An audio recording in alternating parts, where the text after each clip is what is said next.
Governor Abba Yusuf of Kano State on Friday disclosed that plans to drop members of his cabinet rated below performance of statutory shadows had been taken.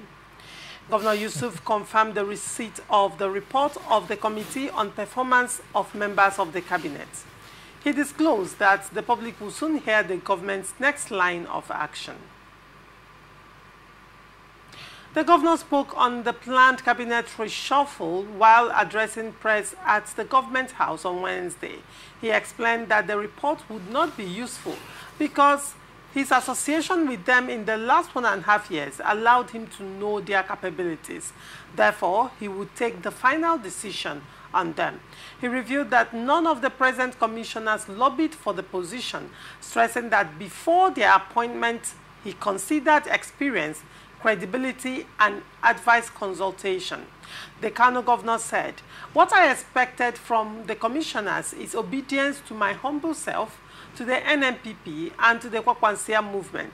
In addition, dedication to duty and to come up with good initiatives for the development of the state."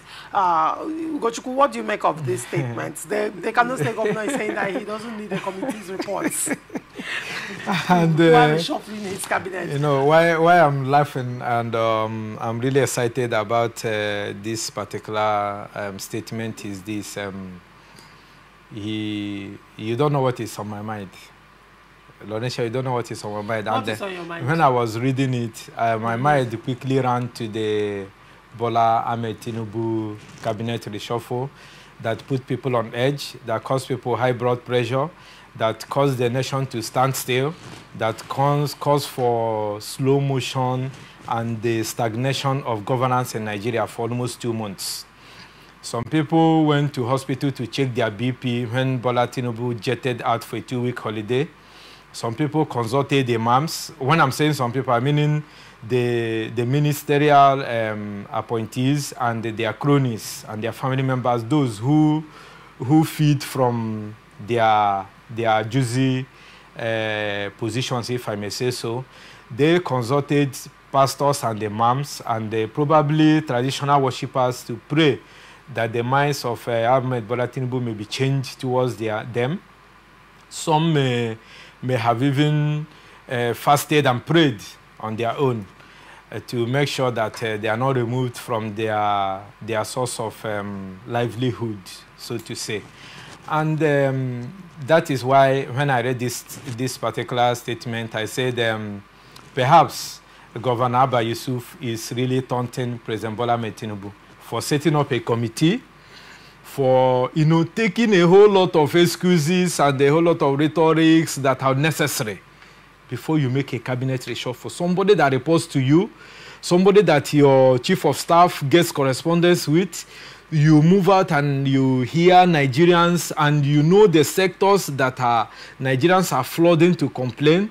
You know the sectors that are not viable. Even his own sector, the sector that is under his purview, apart from his title as a CFO in Nigeria, the ministerial portfolio of the petroleum minister in Nigeria is a far cry of being, a success in Nigeria. He did not say anything about it. So the Mele Kyari, that is the Director General of NNPCL, is performing below par. He did not say anything about it. And why would somebody use a microscopic object to look at the watch you are wearing on your wrist? The people that you have appointed under a compensation that they have helped you during the electionary campaign and financing to get to the position where you are. We agree you have compensated them for 1 year. You were here when I also told him that in appointing your ministers, go for credible. I don't want to talk about technocrats because technocrats like Soludo have disappointed some of us. Appoint those that will deliver on the job, those you can look eyeball to eyeball and question them on their credibility and what they are doing. If you are an executive or a CEO of a company and you now employ somebody that somebody that is your employee, you cannot look the person eyeball to eyeball. That when you're looking at the person as CEO, the person is bending down like this, it is finished. You cannot get the commensurate output of what you want. If Bola Tinubu, those he has appointed are those that he's in the same political climate with, that they drink tea together, and you cannot question them. You cannot say you are not doing well. You cannot say do it like this, because you are mortgaging them for electioneering purpose. Are you aware that we're discussing Kano? Yes, I know. The Kano State I'm talking about is because the governor of Kano State has now looked them eyeball to eyeball. He has told you nobody lobbied him. Maybe he has compensated them because they played one role or the other. Or maybe some of the people in Kano State that made his coming to power a reality. The time for compensation is gone. It is time for governance. And maybe probably those people are the people they cannot take orders from him because they believe they have Godfather somewhere. Today, he has come to stop his authority and say that you did not lobby for it. Even if you are lobbied, that is where that consultation came in. It is because of your Godfather must have said one thing or the other. Political Godfather in that case. Right. And today, he's coming to assert his authority that he don't need a report. And even the citizens of Kano State can attest to the viability of different ministries and sectors. So that is where I am standing. I'm standing with him. I know he's trying to turn to the president because they are not of the same party to share. I'm showing you the way an NPC knows how to... NMPP knows how to kick people out.